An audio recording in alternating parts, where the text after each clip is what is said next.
حضرت انس رضی اللہ تعالیٰ عنہ سرکار نے بارگاہ نبی میں عرض کیا، آقا یا رسول اللہ صلی اللہ علیہ وسلم، جب تک ہم عبادت میں، ریاضت میں، تسبیحات میں زیادہ کثرت نہ کر جائیں، اس وقت تک لوگوں کو ہدایت کی تلقین نہ کریں، لوگوں کو ہدایت کی طرف نہ بلائیں۔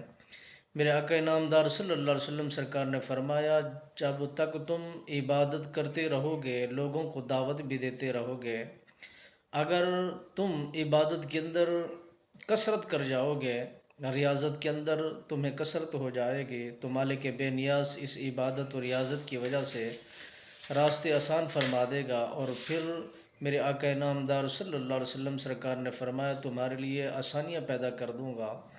جب بندہ مومن اللہ کی عبادت میں، ریاضت میں، تسبیحات میں، اذکار میں، ذکر اذکار کرتے ہوئے، یاد الہی میں مصروف رہتے ہوئے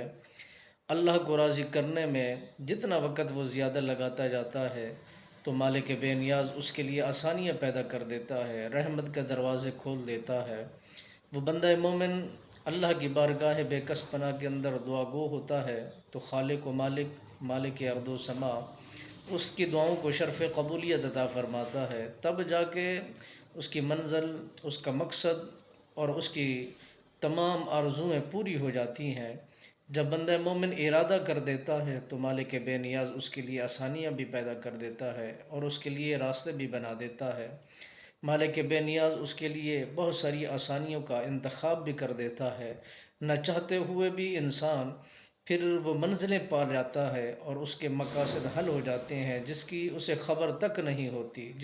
جسے وہ جانتا اور پہچانتا بھی نہیں ہوتا۔